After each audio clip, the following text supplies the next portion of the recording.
ಮಾಡ್ತಿರೋ ತಲೆ ಮೇಲಿನ ಅಡಿಗೆ ಊಟ ಮಾಡ್ತಿರೋ ಅಂತ ಪ್ರಶ್ನೆ ಕೇಳ್ತಾರ. ಆ ಪ್ರಶ್ನೆಯನ್ನ ಕೇಳಿ ಮುಂದೆ ಅವರ ಉತ್ತರ ಹೇಳ್ತಾರ. 4 ಗಂಟೆಗಳವರೆಗೆ ಸಂತೃಪ್ತಿ ಸಿಗಬೇಕಾಗಿತ್ತು ಅಂದ್ರೆ ಒಲಿ ಮೇಲಿನ ಅಡಿಗೆ ಊಟ ಮಾಡಪ್ಪ. ಜೀವನ ಪರ್ಯಂತ ಸಂತೃಪ್ತಿ ಸಿಗಬೇಕಾಗಿತ್ತು ಅಂದ್ರೆ ಮಹಾತ್ಮರ ಮಾತುಗಳನ್ನ ಕೇಳಿಬಿಡಪ್ಪ, ನನಗದು ಅದ್ಭುತವಾಗಿರುವಂತಹ ಶಕ್ತಿ ಏನಾದ್ರು ತಂದು ಕೊಡ್ತದೆ ಅನ್ನುವಂತ ಮಾತನ್ನ ಅಲ್ಲಮ ಪ್ರಭುದೇವರು ಹೇಳ್ತಾರೆ. ಅದಕ್ಕೆ ನೀವು ತಲೆ ಮೇಲಿನ ಅಡಿಗೆ ಊಟ ಮಾಡಬೇಕು ಅನ್ನೋ ಕಾರಣಕ್ಕಾಗಿ ಬಹಳ ಆಸಕ್ತಿಯಿಂದ ಶ್ರದ್ಧಾಭಕ್ತಿಯಿಂದ ತಾವೆಲ್ಲ ಇಲ್ಲಿ ಕುಳಿತುಕೊಂಡಿದ್ದೀರಿ. ನನಗಿಂತ ಹಳ್ಳಿಗಳನ್ನ ನೋಡುವಾಗ, ದರೂರಿನಂತಹ ಗ್ರಾಮಗಳಿಗೆ ಬರುವಾಗ ನನಗೆ ಬಹಳ ಅಂದ್ರೆ ಬಹಳ ಖುಷಿ ಅನಿಸ್ತದೆ. ಕಾರಣ ಏನು ಅಂದ್ರೆ, ದೊಡ್ಡ ಭಾರತವನ್ನು ನೋಡ್ಬೇಕಾಗಿತ್ತು ಅಂದ್ರೆ ನೀವು ಎಲ್ಲಿಗೆ ಹೋಗ್ತೀರಿ? ನನ್ನ ಪ್ರಶ್ನೆ ಇದು. ಈ ದೊಡ್ಡ ಭಾರತವನ್ನು ಒಂದ ಸಣ್ಣ ಜಾಗದೊಳಗೆ ನೋಡ್ಬೇಕ್ರಿ ಅಜ್ಜಾರ ನಾವು ಅಂತ ತಿಳ್ಕೊಂಡು ನೀವ್ ಯಾರಾದ್ರೂ ನನಗೆ ಪ್ರಶ್ನೆ ಕೇಳಿದ್ರಿ ಅಂದ್ರೆ ನೀವು ಎಲ್ಲಿಗೆ ಹೋಗ್ತೀರಿ? ದೊಡ್ಡ ಭಾರತವನ್ನು ನೋಡ್ಬೇಕು ಅಂತ ಹೇಳಿ ನೀವು ದೆಹಲಿಗೆ ಹೋದ್ರಿ ಅಂದ್ರೆ ಅಲ್ಲಿ ನಿಮಗೆ ಭಾರತ ಕಾಣಿಸಂಗಿಲ್ಲ. ದೊಡ್ಡ ಭಾರತವನ್ನು ನೋಡ್ಬೇಕು ಅಂತ ಹೇಳಿ ನೀವು ಮುಂಬೈಗೆ ಹೋದ್ರಿ ಅಂದ್ರೆ ಅಲ್ಲಿಯೂ ನಿಮಗೆ ಭಾರತ ಕಾಣಿಸಂಗಿಲ್ಲ. ದೊಡ್ಡ ಭಾರತವನ್ನು ನೋಡ್ಬೇಕು ಅಂತ ಹೇಳಿ ನೀವು ಬೆಂಗಳೂರಿಗೆ ಬಂದ್ರಿ ಅಂದ್ರೆ ಅಲ್ಲಿ ಟ್ರಾಫಿಕ್ ಜಾಮ್ ಸಿಗ್ತೈತಿ, ನೋಡಕ್ ನಿಮಗೆ ಭಾರತ ಕಾಣಿಸಂಗಿಲ್ಲ ನಿಮಗೆ. ಹಂಗ ದೊಡ್ಡ ಭಾರತವನ್ನು ನೋಡ್ಬೇಕು ಅಂತ ಹೇಳಿ ನೀವು ಚೆನ್ನೈಗೆ ಹೋದ್ರೂ ಕೂಡ ನಿಮಗೆ ಭಾರತ ಕಾಣಿಸಂಗಿಲ್ಲ. ಹಾಗಾದ್ರೆ ಅಜ್ಜಾರ ನಾವು ದೊಡ್ಡ ಭಾರತವನ್ನು ಎಲ್ಲಿ ನೋಡಿದ್ರಿ? ನಾನ್ ನಿಮ್ಮನ್ನ ಪ್ರಶ್ನೆ ಕೇಳ್ತೀನಿ, ಎಲ್ಲಿ ನೋಡಿ ದೊಡ್ಡ ಭಾರತವನ್ನ? ಎಷ್ಟು ಖುಷಿ ಅನಿಸ್ತದೆ ನೋಡ್ರಿ. ಈ ಭಾರತ ದೇಶದ ಭವ್ಯ ಪರಂಪರೆಯ ಕುರಿತಾಗಿ ಮಾತಾಡುವಾಗೆಲ್ಲ ನಾವು ಹೃದಯ ತುಂಬಿ ಮಾತಾಡಬೇಕು. ನಾನು ಅದನ್ನೇ ಹೇಳೋದು, ದೊಡ್ಡ ಭಾರತವನ್ನು ನೋಡಬೇಕಾಗಿತ್ತು ಅಂದ್ರೆ ನೀವು ದೆಹಲಿಗೆ ಹೋಗಬೇಕಾಗಿಲ್ಲ, ಮುಂಬೈಗೆ ಹೋಗಬೇಕಾಗಿಲ್ಲ, ಬೆಂಗಳೂರಿಗೆ ಹೋಗಬೇಕಾಗಿಲ್ಲ, ಚೆನ್ನೈಗೆ ಹೋಗಬೇಕಾಗಿಲ್ಲ. ಅಥಣಿ ತಾಲೂಕಿನ ದರೂರಿ ಗ್ರಾಮಕ್ಕೆ ಬಂದು ಬಿಟ್ರಿ ಅಂದ್ರೆ ನಿಮಗೆ ದೊಡ್ಡ ಭಾರತದ ದರ್ಶನ ಆಗ್ತದೆ.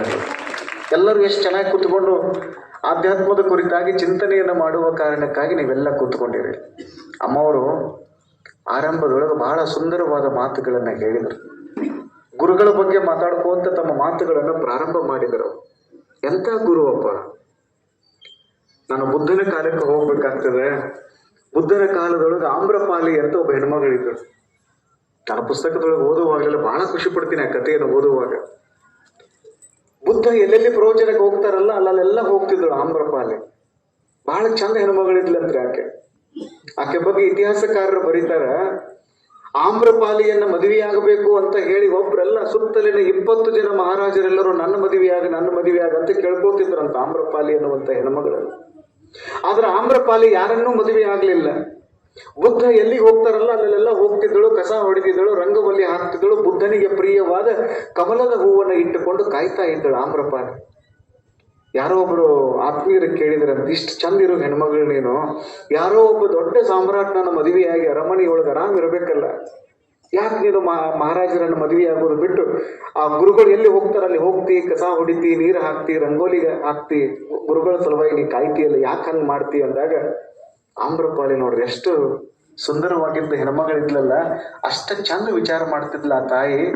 ಆಕೆ ಹೇಳಿದ್ಲಂತ, ನಾನು 20 ಜನ ಮಹಾರಾಜರನ್ನ ಮದುವೆಯಾಗಿ ಅರಮನೆಯೊಳಗೆ ಆರಾಮ್ ಇರುವುದನ್ನ ಬಿಟ್ಟು ನಾನು ಬುದ್ಧನ ಬೆನ್ನು ಯಾಕೆ ಹತ್ತೀನಿ ಅಂದ್ರ, 20 ಜನ ಅರಸರು ಏನದಾರಲ್ಲ, ಮಹಾರಾಜರೆಲ್ಲ ಏನದಾರಲ್ಲ, ಒಂದಲ್ಲ ಒಂದಿನ ಬಿದ್ದು ಹೋಗುವಂತಹ ಅರಮನೆ ಕಟ್ಟ್ಯಾರ. ನನ್ನ ಗುರು ಬುದ್ಧ ಏನದಾನಲ್ಲ, ಎಂದೂ ಬೀಳಲಾರದಂತಹ ಗುರುಮನೆ ಕಟ್ಟ್ಯಾನ. ಅರಮನೆ ದೊಡ್ಡದಲ್ಲ, ಗುರುಮನೆ ಬಹಳ ದೊಡ್ಡದು ಅನ್ನುವ ಮಾತುಗಳನ್ನ ಆಮ್ರಪಾಲಿ ಅನ್ನುವಂತ ಹೆಣ್ಮಗಳು ಹೇಳಿ. ಹಾಗಾದ್ರೆ ಗುರು ಏನು ಮಾಡ್ತಾನ? ಅದನ್ನ ಅಮ್ಮವ್ರು ಆ ಮಾತಿನ ಮೂಲಕ ಚಾಲೂ ಮಾಡಿದ್ರು ನೋಡ್ರಿ. ನೀವು ಭಾರತ ದೇಶದ ಅಥವಾ ಯಾವುದೇ ಆಧ್ಯಾತ್ಮ ಪರಂಪರೆಯ ಕುರಿತಾಗಿ ನೀವು ಚಿಂತನೆಯನ್ನ ಮಾಡ್ರಿ, ಅಲ್ಲಿ ಮೊದಲನೆಯ ಸ್ಥಾನವನ್ನು ಅವ್ರು ಯಾರಿಗೆ ನೀಡ್ತಾರೆ ಅಂದ್ರೆ ಗುರುಗಳಿಗೆ ನೀಡ್ತಾರೆ. ಗುರು ಇಲ್ಲ ಅಂದ್ರೆ ಏನೂ ಇಲ್ಲ ಅಂತ ನಾವು ತಿಳ್ಕೊಳ್ಬೇಕು.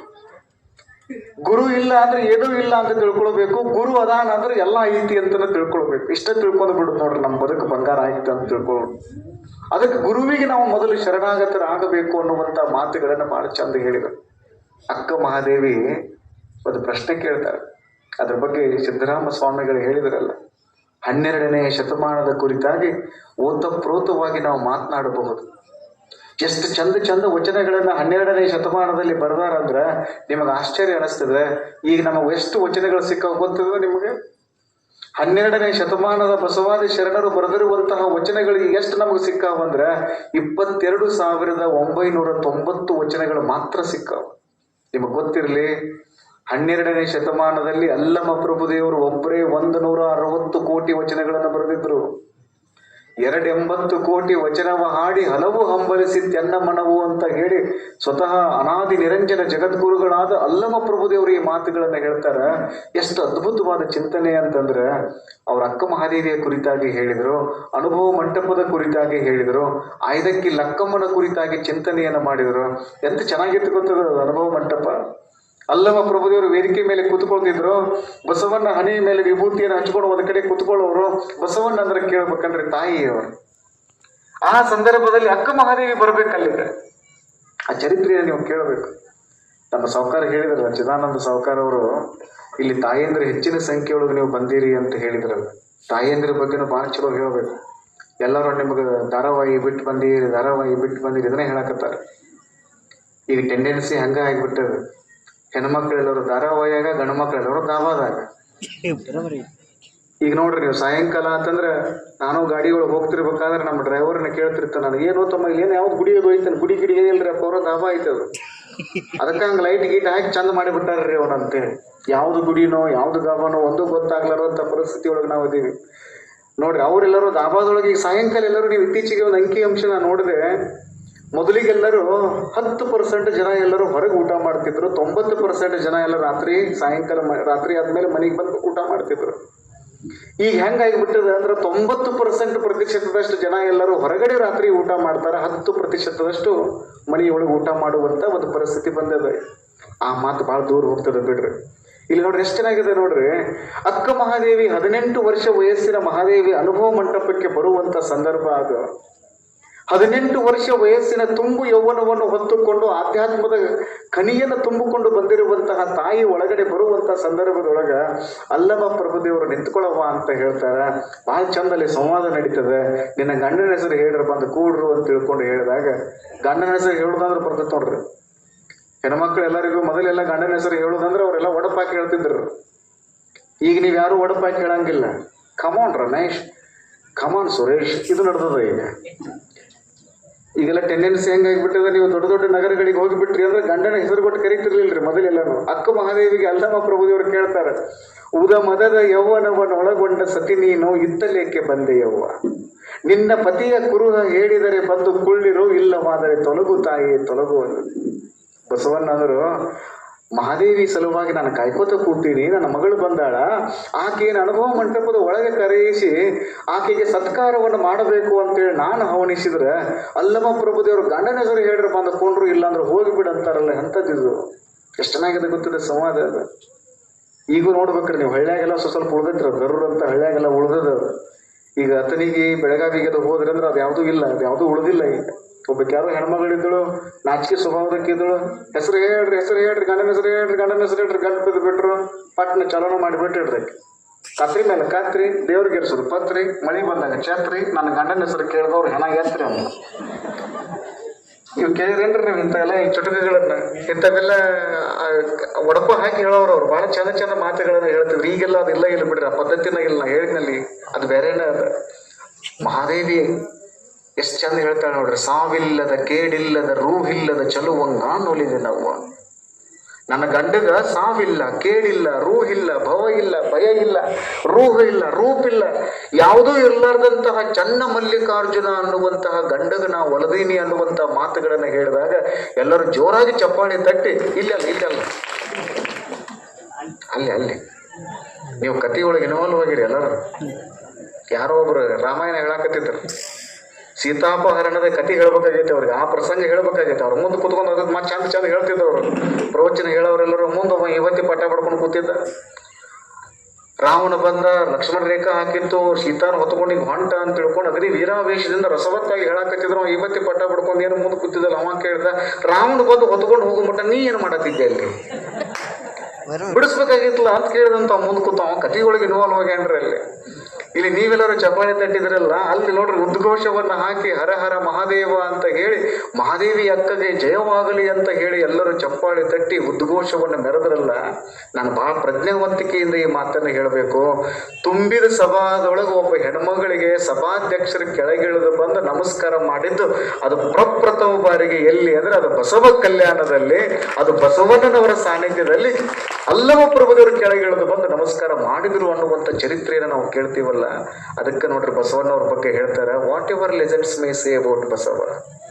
ಯಾರು ಏನ್ ಬೇಕಾದ್ರೆ ಹೇಳಿ ಬಸವಣ್ಣವ್ರ ಬಗ್ಗೆ. The one thing is pretty clear that Basava is the first free Indian thinker ಅನ್ನುವಂಥ ಮಾತುಗಳನ್ನ ಆರ್ಥರ್ ಮೈಲ್ ಅನ್ನುವಂತಹ ಒಬ್ಬ ವಿದ್ವಾಂಸರು ಮಾತಾಡ್ತಾ ಹೇಳ್ತಾರ, ಬಸವಣ್ಣ ಭಾರತ ದೇಶದ ಪ್ರಪ್ರಥಮ ಸ್ವಾತಂತ್ರ್ಯ ಪ್ರತಿಪಾದಕ ಅನ್ನುವಂಥ ಮಾತುಗಳನ್ನ ಹೇಳ್ತಾರಲ್ಲ, ಅಂತಹ ಬಸವಣ್ಣನವರ ಸನ್ನಿಧಾನದೊಳಗಿದ್ದುಕೊಂಡು ಅಕ್ಕ ಮಹಾದೇವಿ ಒಳಗೆ ಬಂದಳಲ್ಲ, ಇನ್ನೇನು ಅನುಭವ ಮಂಟಪದ ಒಳಗೆ ಹೆಜ್ಜೆ ಇಡ್ಬೇಕಂತಿದ್ಲು. ಅಲ್ಲಮ್ಮ ಪ್ರಭುದೇವರೆಲ್ಲ ಸಮಾಧಾನ ಆಗಿದ್ರು. ಮತ್ತೊಬ್ರು ನಿಲ್ರಿ ಅಂದ್ರು. ಮತ್ತಾರಪ್ಪ ನಿಲ್ರಿ ಅಂತ ತಿಳ್ಕೊಂಡು ನೋಡಿಬಿಡ್ದು. ಅಲ್ಲಿ ಯಾರಿದ್ರು ಅಂದ್ರೆ ಮಡಿವಾಳ ಮಾಚಿದೇವರಿದ್ರು. ನಿಲ್ಲವ ಅಂದ್ರ ಅವರು. ಮತ್ತ ಬಸವಣ್ಣವ್ರು ಇದ್ದಿದ್ದ ದಸಕ್ಕಂತ್ರಿ ಮತ್ತೇನಿದು ಪ್ರಶ್ನೆ ಕೇಳ್ತಾರ ಏನೋ, ಹೆಂಗೂಸನ ಕಾಡಕತ್ತಾರಲ್ಲಿ ಇವರೆಲ್ಲ ಅಂತ ತಿಳ್ಕೊಂಡು ಬಸವಣ್ಣವ್ರ ಜೀವ ಕೈಯಾಗ ಹಿಡ್ಕೊಂಡು ಕೂತಿದ್ರು. ಆದ್ರೆ ಹಿರಿಯರಾಗಿರುವಂತಹ ಮಡಿವಾಳ ಮಾಚಿದೇವರಂದ್ರು, ನೀನು ಸುಮ್ಮನೆ ಹಂಗ ಬರಬಾರ್ದವ, ನಿಲ್ಲು ಅಂತ ಹೇಳಿ ಹೋಗಿ ತಮ್ಮ ಮಡಿ ವಸ್ತ್ರವನ್ನು ತಂದು ಆಕೆ ಎಲ್ಲಿಂದ ಬರ್ತಾಳಲ್ಲ ಅಲ್ಲಿಂದ ಮಡಿ ವಸ್ತ್ರವನ್ನು ಹಾಸಿ ಇದರಿಂದ ಅಲ್ಲಿನ ಪಾದ ಇಡವ ಅಂತ ತಿಳ್ಕೊಂಡು ಹೇಳಿರುವಂತ ಅಪರೂಪದ ಶರಣರು ಯಾರು ಅಂದ್ರೆ ಮಡಿವಾಳ ಮಾಚಿದೇವರು ಅನ್ನುವಂಥದ್ದನ್ನ ನಾವೆಲ್ಲರೂ ನೆನಪಿನಲ್ಲಿ ಇಟ್ಕೊಳ್ಬೇಕು. ಎಂತ ಗುರುಗಳು ನೋಡ್ರಿ ಅವರೆಲ್ಲ, ಎಂತ ಶರಣರು ನೋಡ್ರಿ. ಈ ಮಾತನ್ನ ಹೇಳಿ ನನ್ನ ಮಾತನ್ನ ಪೂರ್ಣಗೊಳಿಸ್ತೀನಿ. ಅಕ್ಕ ಒಂದು ಪ್ರಶ್ನೆ ಕೇಳ್ತಾಳೆ, ಆವ ವಿದ್ಯೆ ಕಲಿತರೇನು ಸಾವ ವಿದ್ಯೆ ಬೆನ್ನ ಬಿಡದು. ನೀವು ಏನ್ ಬೇಕಾದ ಕಲೀರಿ, ಒಂದಿನ ನಮಗ್ ಹಲಿಗೆ ಹಚ್ಚವ್ರ ಗೊತ್ತತ್ತಲ್ಲ, ಹಲಿಗೆ ಹಚ್ಚುದಂದ್ರ ಒಂದಿನ ಹಲಿಗೆ ಹಚ್ಚತ್ತಾರ, ದ್ಯಾಟ್ಸ್ ಫಾರ್ ಶ್ಯೂರ್. ಅದ್ರಾಗ ಏನೋ ನೋ ಡೌಟ್ ಅಲ್ಲೇ, ಏನು ಡೌಟ್ ಅನ್ನುವಂಥದ್ದು ಏನೂ ಇಲ್ವೇ ಇಲ್ಲ. ಅಲ್ಲಿ ಒಂದಿನ ನಾವು ಸಾಯ್ತೀವಿ. ಎಂಥದೇ ವಿದ್ಯೆಯನ್ನು ಕಲೀರಿ ನೀವು, ನಾವು ಸತ್ತು ಹೋಗ್ತೀವಿ. ಇಲ್ಲಿ ಹೊಸಹಳ್ಳಿ ಬೂದೀಶ್ವರ ಸ್ವಾಮಿಗಳು ಅಂತ ಒಬ್ರು ಸ್ವಾಮಿಗಳಿದ್ರು ಗದಗ ಹತ್ರ. 770 ವರ್ಷ ಬದುಕಿದ್ರು ಅಂತ ಒಂದು ಇತಿಹಾಸ ಹೇಳ್ತದೆ. ಬಾಲಲೀಲಾ ಮಹಾಂತ ಸ್ವಾಮಿಗಳಂದ್ರಂತ, ಬೂದ್ಯಪ್ಪ ಹಾಕೊಂಡಿದ್ದಂಗೆನೆ ಹಿಡಿದು ಸಾಕೋತೀವೋ ತೆಗೆದು ಒಯ್ಯದನ ಅಂದ್ರಂತ. ಅವತ್ತ ಅವ್ರ ಲಿಂಗೈಕ್ಯರಾದ್ರು ಅಂತ ಅವ್ರದೊಂದು ಚರಿತ್ರೆ ಅದ. ನೀವು ಎಂಥದ್ರೇ ವಿದ್ಯೆ ಕಲೀರಿ, ಒಂದಿನ ನಾವು ಸಾಯ್ತೀವಿ. ನಿಮಗೆ ಮೈಕಲ್ ಜಾಕ್ಸನ್ ಕತೆ ಗೊತ್ತಿರಬೇಕು. ಇಡೀ ಜಗತ್ತನ್ನ ಅದ್ಭುತವಾಗಿ ತನ್ನ ಪಾಪ್ ಸಾಂಗ್ಗಳ ಮೂಲಕ, ರಾಕ್ ಸಾಂಗ್ಗಳ ಮೂಲಕ, ತನ್ನ ಅದ್ಭುತವಾದ ಡಾನ್ಸ್ ಸ್ಟೆಪ್ಸ್ ಎಲ್ಲ ಏನಿದ್ದವಲ್ಲ ಅವನ್ನೆಲ್ಲ ಮಾಡುವುದನ್ನ ಮೂಲಕ ಎಷ್ಟು ಜನಪ್ರಿಯತೆಯನ್ನು ಪಡ್ಕೊಂಡಿದ್ದ ಅಂದ್ರೆ, ಅವನಷ್ಟು ಜನಪ್ರಿಯವಾಗಿರುವಂತ ವ್ಯಕ್ತಿ ಬೇರೆ ಯಾರೂ ಇಲ್ಲ. ಅವನ ನೋಡಿದ್ರೆ ಮಂದಿ ಯಾಕೆ ಚಲೋ ಮಾಡಿಬಿಡ್ತಿದ್ರು, ದೇವ್ರನ್ನ ನೋಡಿದಂಗೆ ಮಾಡ್ತಿದ್ರು. ಅವ ಎಷ್ಟು ವರ್ಷ ಬದುಕಬೇಕಂತ ಮಾಡಿದ್ದ ಅಂದ್ರೆ 150 ವರ್ಷ ಬದುಕಬೇಕು ಅಂತ ತಿಳ್ಕೊಂಡು ವಿಚಾರ ಮಾಡಿದ್ದ. 16 ಮಂದಿ ಡಾಕ್ಟರ್ ತನ್ನ ಜೊತೆಗೆ ಕರ್ಕೊಂಡು ಅಡ್ಡಾಡ್ತಿದ್ದ. ನೀವು ಇತಿಹಾಸ ತೆಗೆದು ನೋಡ್ರಿ. At the age of 50 he passed away. 50ನೇ ವರ್ಷಕ್ಕೆ ತೀರ್ಕೊಂಡು ಬಿಟ್ಟ. 150 ವರ್ಷ ಬದುಕಬೇಕು ಅಂತ ಹೇಳಿ $1 ಮಿಲಿಯನ್ ಗಟ್ಟಲೆ ಖರ್ಚು ಮಾಡುವಂತಹ ಮೈಕಲ್ ಜಾಕ್ಸನ್ ತೀರ್ಕೊಂಡಿದ್ದು 50 ವರ್ಷಕ್ಕೆ. ಒಂದು ದಿನ ನಾವು ಸಾಯ್ತೀವಿ, ಒಂದು ದಿನ ನಮ್ಮ ದೇಹವನ್ನು ನಾವು ಬಿಡ್ಲೇಬೇಕು. ನಿಮಗೆಲ್ಲ ಕಬೀರದಾಸರ ಕತೆ ಗೊತ್ತಿರ್ಬೇಕು. ಕಬೀರದಾಸ್ ಅಂದ್ರೆ ಇಲ್ಲಿ ಕರ್ನಾಟಕದೊಳಗೆ ಒಬ್ರು ಇದ್ರಿ, ಸಿದ್ಧಾರೂಢರ ಜೊತೆಗೆ ಇರ್ತಿದ್ರು. ಆ ಕಬೀರದಾಸರಲ್ಲ, ಇವರು ವಾರಣಾಸಿ ಒಳಗೆ ಇರ್ತಿದ್ರಿ ಕಬೀರದಾಸ್ ಅಂತ. ಬಹಳ ಅಪರೂಪವಾಗಿರುವಂತ ಸೂಫಿ ಸಂತರು ತೀರ್ಕೊಂಡಿದ್ರು. ಅವ್ರನ್ನ ತಗೊಂಡ್ ಹೊಂಟಿದ್ರಿ. ರಾಮನಾಮ ಸತ್ಯ ರಾಮನಾಮ ಸತ್ಯ ಅಂತ ಹಿಂದೂಗಳೆಲ್ಲ ಬೆನ್ನ ಹತ್ತಿದ್ರು. ಇವ್ರು ಮುಸ್ಲಿಮ್ರೆಲ್ಲರೂ ತಲೆಗೆ ಒಂದು ಬಿಳಿ ಅರಿವಿ ಕಟ್ಕೊಂಡು ಅವರು ಬೆನ್ನ ಹತ್ತಿದ್ರು. ಅವ್ರ ಪಾರ್ಥಿವ ಶರೀರವನ್ನು ತೆಗೆದುಕೊಂಡು ಹಿಂಗ ಬರೋದಕ್ಕ ಹಾಂಗ ಒಬ್ಬ ಹೆಣ್ಮಗಳು ತನ್ನ ಕೈಯೊಳಗೆ ಕೈ ಚೀಲ ಇಟ್ಕೊಂಡು ತನ್ನ ಮಗಳನ್ನ ಗಂಡನ ಮನೆಗೆ ಕಳ್ಸಾಕತ್ತಿದ್ದಾಳೆ.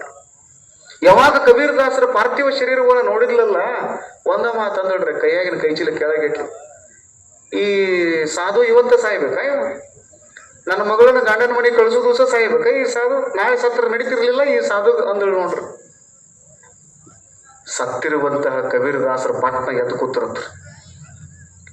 ನಿಮಗೆ ತಿಳಿತೋ ಇಲ್ಲೋ ಇದು? ನೀವ್ ಯಾರ ಸತ್ತಾಗ ತಗೊಂಡು ಹೋಗುವಾಗ ಅವ್ನು ಸತ್ತಾಗ ಎದ್ದು ಕೂತ್ರಿ ಏನಾಕೈತಿ? ಮತ್ತೇನಾಕೈತ್ರಿ? ಯಾವ ಹೊತ್ಕೊಂಡು ಹೋಗ್ತಿರ್ತಾನಲ್ಲ ಅವ್ನು ಕುಂತಿತಿ ಆಕೈತ್ರಿ. ಇದು ದಸಕ್ಕಂತೂ ನಾನು ಮೊನ್ನೆ ಟಿವಿ ಒಳಗೆ ನೋಡ್ತಿದ್ದೆ. ಹಾವೇರಿ ಹತ್ರ ಶಿಗ್ಗಾವಿ ಒಳಗೆ ಒಂದು ಹಳ್ಳ್ಯಾವ್ರಿ, ಅವ ಕಿಮ್ಸ್ ಕರ್ಕೊಂಡು ಬಂದ್ರು ಹುಬ್ಬಳ್ಳಿಗೆ. ನೋಡಿದ್ರು ಅವ್ನು ಡಾಕ್ಟರ್ ಎಲ್ಲ ಹೋಗಿ ತೋರ್ಜಿ ಅಂದ್ರು. ತಗೊಂಡು ಅವ್ನ ಆಂಬ್ಯುಲೆನ್ಸ್ ತಗೊಂಡು ಮನೆಗೆ ಬರಾಕತ್ತಿದ್ಲತ್ತ ಅವ್ನ ಹೆಂಡತಿ. ಮೇಲೆ ಒಂದು ದಾಬಾಗ ಊಟಕ್ಕೆ ಬರ್ತಿದ್ದಂತ ಅವ. ಆ ದಾಬಾದ ಮುಂದೆ ಹಾಕಿ ಹೊಂಟೈತ್ರಿ ಅದಕ್ಕೆ ಗಾಡಿ. ಆ ಹೆಣ್ಮಗಳು ಹಾಡ್ಕೊಂಡು ಅಳುದು ಬಂದತ್ ನೋಡ್ರಿ. ಈಗೆಲ್ಲ ಸ್ವಲ್ಪ ಅದು ಕಡಿಮೆ ಆಗಕತ್ತದ. ಈಗ ಬೆಂಗಳೂರೊಳಗೆ ಮೊನ್ನೆ ಒಂದು ಏನೋ ನೋಡಿದೆ ನಾನು. ಬೆಂಗಳೂರೊಳಗೆ ಎಂಥ ಪರಿಸ್ಥಿತಿ ಐತೆ ಅಂದ್ರೆ, ನೀವು ಯಾರಾದ್ರೂ ನಿಮ್ಮ ಮನೆಯೊಳಗೆ ತೀರ್ಕೊಂಡ್ರು ಅಂದ್ರೆ ಅಳಾಕ ಏಜೆನ್ಸಿಗಳದಾವಂತ್ರಿ ಅಳು ಸಲುವಾಗಿ.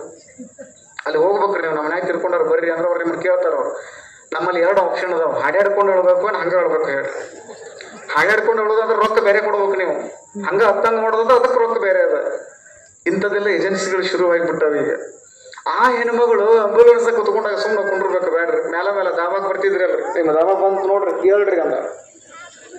ನೀವು TV9 ತೆಗೆದು ನೋಡ್ರಿ, ಯೂಟ್ಯೂಬ್ನಾಗ ಇನ್ನೂ ಐತಿ. ಅವ್ನು ಸತ್ತಂಗೆ ಎದ್ದು ಕೂತತ್ರಿ ದಾವಾ ನಾನು. ಮತ್ತೆ ಕರ್ಕೊಂಬಂದ್ರು, ಒಬ್ಬಳಿಗೆ ಕರ್ಕೊಂಬಂದ್ರು, ಮತ್ತೆ ಚೆಕಪ್ ಮಾಡಿದ್ರು, ಸ್ವಲ್ಪ ಜೀವ ಇತ್ತಂತ, ಮತ್ತೆ ಜೀವ ಹೋಯ್ತು ಅಂತ ನಾವು ಹೇಳ್ತೀವಿ. ಈ ಥರದ್ದಲ್ರಿ ನಾನು ಹೇಳೋದು. ದಾವಾ ಬಂದಾಗ ಸತ್ತಂಗಿರೋ ಎದ್ದು ಕುಂಡ್ರೋದಂತಲ್ಲ. ಕಬೀರ್ ದಾಸರಂದ್ರು, ಇವತ್ತು ನಾನು ಸತ್ಯದಕ್ಕ ತಾಯಿಗೆ ತನ್ನ ಮಗಳನ್ನ ಗಂಡನ ಮನೆಗೆ ಕಳ್ಸಾಕ ತೊಂದರೆ ಆಕೈತಿ ಅಂದ್ರೆ ಇವತ್ತು ನಾ ಈ ದೇಹ ಬಿಡಂಗಿಲ್ಲ, ಮತ್ತೆ ನಾಳೆ ಇದೇ ಟೈಮಿಗೆ ನಾ ದೇಹ ಬಿಡ್ತೀನಿ, ಮತ್ತೆ ನಾನು ಒಯ್ಯಾಕ ಬರ್ರಿ ಅಂತ ತಿಳ್ಕೊಂಡು ಹೇಳಿದವ್ರು ಅಂದ್ರೆ ಕಬೀರ್ ದಾಸ್ ಅವ್ರು ನೋಡ್ರಿ. ಕಬೀರ್ ಎಷ್ಟು ಎಂತ ಶಾನೆ ಇರ್ಬೇಕ್ರಿ ಅವರು. ಇದಕ್ಕೆ ಭಾರತದ ಯೋಗದೊಳಗೆ ಒಂದು ಬಹಳ ದೊಡ್ಡ ಆಯಾಮ ಅದ. ಅದ್ರ ಬಗ್ಗೆ ನಾನು ಮಾತಾಡ್ಕೊಂತ ಹೋದ್ರೆ ಬಹಳ ಟೈಮ್ ಆಗ್ತದೆ. ನಿಮಗೆ ಮತ್ತೆ ಸಾಂಸ್ಕೃತಿಕ ಕಾರ್ಯಕ್ರಮಗಳು ಬೇರೆ ಏನೋ ನಡಿಲಿಕ್ಕದಾವ. ಎಷ್ಟು ಚಂದದ ನೋಡ್ರಿ. ಆವ ವಿದ್ಯೆ ಕಲಿತರೇನೋ ಸಾವ ವಿದ್ಯೆ ಬೆನ್ನ ಬಿಡೋದು. ಒಂದು ದಿನ ನಾವು ಸತ್ತು ಹೋಗ್ತೀವಿ, ಈ ಶರೀರ ಹೋಗ್ತದೆ. ಒಳಗಡೆ ಇರುವಂತಹ ಆತ್ಮ ಚೈತನ್ಯ ಅನ್ನುವಂಥದ್ದು ಏನೈತಲ್ಲ ಅದು ಯಾವಾಗಲೂ ಉಳಿತದೆ. ಇದ್ರ ಬಗ್ಗೆ ತಿಳ್ಕೊಳ್ಳೋ ಸಲುವಾಗಿನೇ ಈ ಕಾರ್ಯಕ್ರಮ ಮಾಡೋದು. ದರಿದವರ ಜಾತ್ರೆ ಮಾಡೋದು, ಲಕ್ಕಮ್ಮ ತಾಯಿ ಜಕ್ಕಮ್ಮ ತಾಯಿ ಕಾರ್ಯಕ್ರಮ ನೀವು ಮಾಡ್ತೀರಲ್ಲ, ಇದನ್ನೆಲ್ಲ ನೀವು ಯಾಕೆ ಮಾಡ್ತೀರಿ ಅಂತಂದ್ರೆ ನಮ್ಮ ಒಳಗಡೆ ಇರುವಂತಹ ಬೆಳಕಿನ ಕುರಿತಾಗಿ ಚಿಂತನೆ ಮಾಡ್ಬೇಕಲ್ಲ. ಅದ್ರ ಕುರಿತಾಗಿ ಚಿಂತನೆಯನ್ನು ಹೆಂಗೆ ಮಾಡೋದು? ಹಿಂಗ ಎಲ್ಲರೂ ಮಹಾನುಭಾವಿಗಳನ್ನ ಕರೆದು ಅವರಿಂದ 4-6 ಹಿತೋಪದೇಶವನ್ನು ಕೇಳಿ ಒಳಗಿನ ಬೆಳಕಿನ ಕುರಿತಾಗಿ ಚಿಂತನೆಯನ್ನು ಮಾಡೋದಪ್ಪ. ಅದಕ್ಕೆ ಅಲ್ಲಮ ಪ್ರಭುದೇವರು ಹೇಳಿದ್ರು, ಈ ಶರೀರ ಹೋಗ್ತೈತಪ್ಪ, ಇದು ಒಳಗಡೆ ಇರುವಂತಹ ಆತ್ಮ ಚೈತನ್ಯ ಯಾವಾಗಲೂ ಉಳಿತದೆ.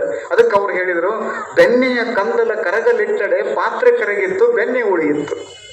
ತುಂಬಿ ಇದ್ದಿತ್ತು ಪರಿಮಳವಿಲ್ಲ, ಪರಿಮಳವಿದ್ದಿತ್ತು ತುಂಬಿ ಇಲ್ಲ. ತಾನಿದ್ದನು ತನ್ನ ಸ್ವರೂಪವಿಲ್ಲ, ಗುಹೇಶ್ವರನಿದ್ದನು ಲಿಂಗವಿಲ್ಲ ಅಂತ ಒಂದು ಸ್ಟೇಟ್ಮೆಂಟ್ ಮಾಡಿದ್ರು. ಒಂದು ವಚನ ಬರೋದು, ಬಹಳ ಚಂದ ವಚನ. ಒಂದು ಪಾತ್ರೆ ಒಳಗೆ ಬೆಣ್ಣೆ ಹಾಕಿ ನಾವು ಕಾಯ್ಸಾಕಿಟ್ಟಿವಿ ಅಂತಂದ್ರೆ ಯಾವ್ದು ಕರಗತೈತಿ ಅಂತ ತಿಳ್ಕೊಂಡು ನಾವ್ ಯಾರಾದ್ರೂ ಪ್ರಶ್ನೆ ಕೇಳಿದೀವಿ ಅಂದ್ರೆ ನಾವೆಲ್ಲ ಹೊಳಸಾಲ್ ದಂಡೆ ಅವ್ರಿಗೆ ನಮಗೆಲ್ಲ ಗೊತ್ತದೆ. ಒಂದು ಪಾತ್ರೆ ಒಳಗೆ ಬೆಣ್ಣೆ ಹಾಕಿ ನಾವು ಕಾಯ್ಸಾಕಿಟ್ಟಿವಿ ಅಂದ್ರೆ ಅಪ್ಪ ಅವ್ರು ಬೆಣ್ಣೆ ಕರಗತೈತ್ರಿ, ಪಾತ್ರೆ ಹಂಗ ಉಳಿತೈತಿ ಅಂತ ನೀವು ಅಂತೀರಿ. ಆಗ ಅಲ್ಲಮ ಪ್ರಭುಗಳಂತಾರ, ಇಲ್ಲಿ ಪಾತ್ರೆ ಕರೆಗೆ ಹೋಗ್ತೈತಿ, ಬೆಣ್ಣೆ ಹಂಗ ಉಳಿತೈತಿ ಅಂತಾರ. ನೀವೇನು ಕಾಯ್ಸಾಕ್ ಇಟ್ಟಿರ್ತೀರಲ್ಲ ಅದ ಪಾತ್ರೆಗೆ ಮಣ್ಣೊಳಗೆ ಮಣ್ಣಾಗಿ ಹೋಗ್ತದೆ, ಪಂಚಮಹಾಭೂತಗಳಲ್ಲಿ ಪಂಚಮಹಾಭೂತ ಆಗಿ ಹೋಗ್ಬಿಡ್ತದೆ. ಆದ್ರೆ ಅದ್ರೊಳಗಿರುವಂತಹ ಬೆಣ್ಣೆ ಹಂಗ ಉಳಿತೈತಿ ಅಂತ ತಿಳ್ಕೊಂಡು ಹೇಳ್ತಾರೆ. ಏನ್ರಿ ಅಂತಾರ ಹಿಂಗಂದ್ರ ಅಂತ ನೀವ್ ಯಾರಾದ್ರೂ ಪ್ರಶ್ನೆ ಕೇಳಿದ್ರೆ ಅಂದ್ರೆ ಇದೊಂದು ನಮ್ಮನೆ ಶಿಶುನಾಳ ಶರೀಫರು ಬರೋದಾರಲ್ಲ, ಕೋಡ್ಗಾನ ಕೋಳಿ ನುಂಗಿತ್ತ. ಎಷ್ಟು ಶಾನೆ ಅದಾರ ಇವರೆಲ್ಲ. 14 ವರ್ಷ ಪ್ರವಚನ ಕೇಳಿ ಕೇಳಿ ಭಾರಿ ಶಾನೆ ಆಗಿಬಿಟ್ರಿ ಎಲ್ಲರೂ.